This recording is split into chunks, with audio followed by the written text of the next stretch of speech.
Hello, Pinkies. I want to talk today about femininity in the workplace. There seems to be a misconception that being feminine in the workplace is something that is incongruent, that it's not possible, that people won't take you seriously if you are feminine in the workplace, if you exert feminine energy in the workplace. You seem to have to be in masculine, aggressive mode and assertive mode in order to be recognized, in order to have people take you seriously, in order to have people listen to you and do your bidding. The fact of the matter is that that's simply not true. There is more power in being feminine and acting on your feminine energy in the workplace than it is to put on a masculine affect, especially if it's not something that's truly part of who you are.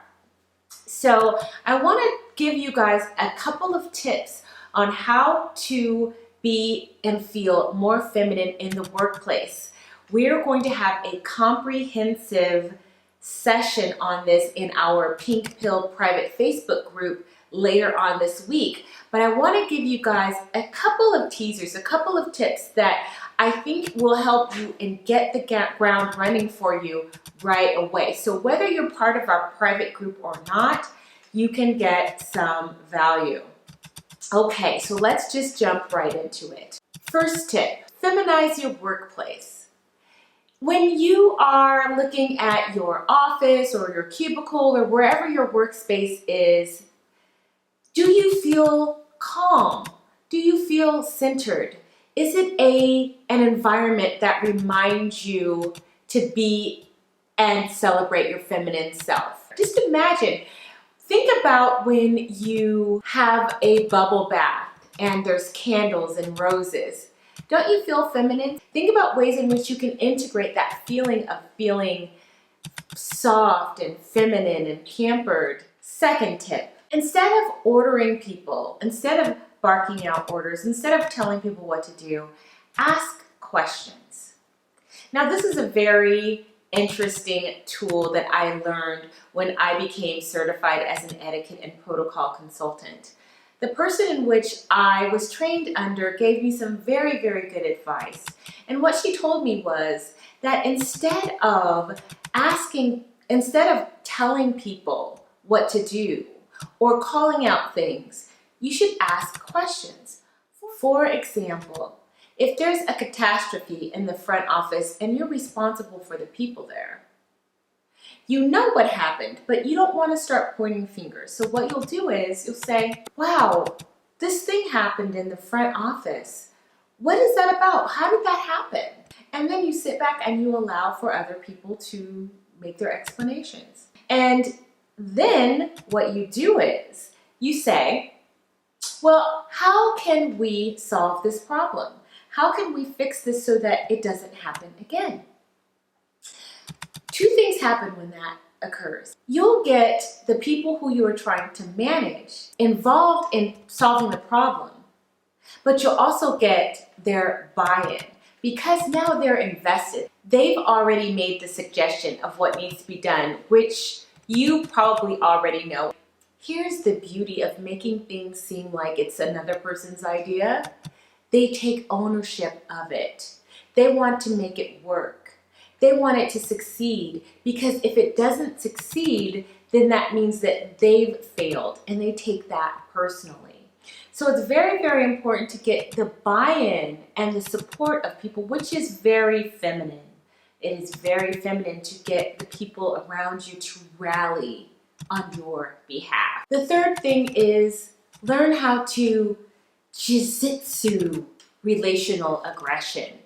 This happens so much in the workplace, and even with everything that's going on, whether you are working remotely or you're working in the office, it doesn't matter. Relational aggression happens between women who feel competitive and insecure or just not feeling like they measure up. And so those hard feelings, those difficult, complicated feelings come out in various ways that can be harmful to the person who's actually doing it and to the receiver. So what often happens in the workplace is that women will work to undercut each other and backbite each other and find ways in which they can hurt you and even eliminate you from the competition while still maintaining looking feminine and being nice. So the goal is to learn how to verbally, emotionally, jujitsu that relational aggression, where people may come at you in a way in which gets you off brand. Which reminds me that we're going to have an entire session on relational aggression on March 21st, where we're going to talk about specific tactics on how to overcome relational aggression in the workplace. Because it's very, very important. And whether you're working remotely or not, relational aggression is a real thing, and it can hurt you if you are not armed and aware. If you're interested in joining the private group for the Get More Feminine in the Workplace, the link is below. If you are interested in the relational aggression event, that link is also available to you.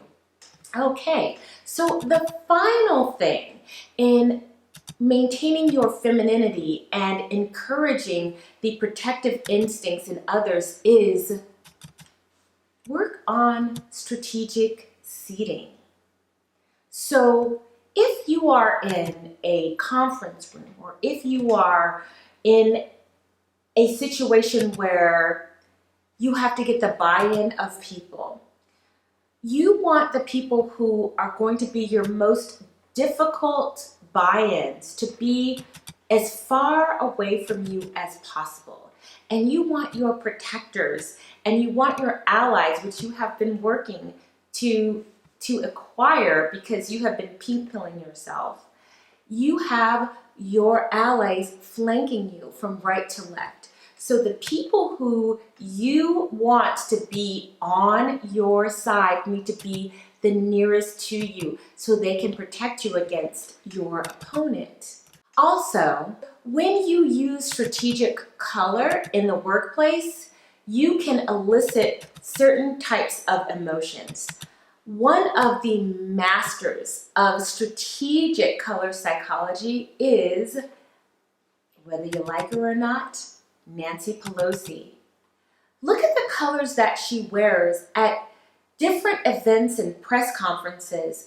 Look at how she wants you to view her when she wants you to take her seriously. Look at how she wants to have you view her when you maybe want to feel protective of her. Watch what she wears and her mannerisms.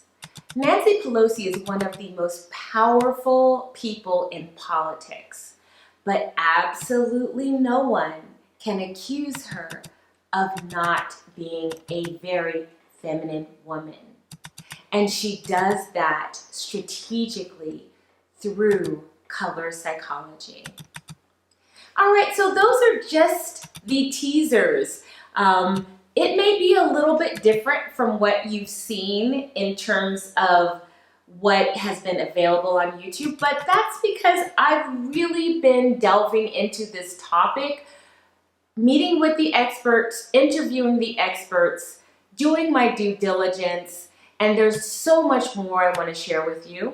So, with everything that's going on and all of us being shut in, if you're looking for ways in which you can still maintain a connection with your fellow sisters, consider the Pink Pill Private Group, because we've got some very exciting things that are happening this week. And here's another thing too. We are going to have my Pilates and yoga instructor, the woman who is responsible for my body transformation, to talk to us about Pilates, yoga, and an overall improvement of our lifestyle and diet, so that what's so that the transformation that's happening on the inside is reflective on the outside.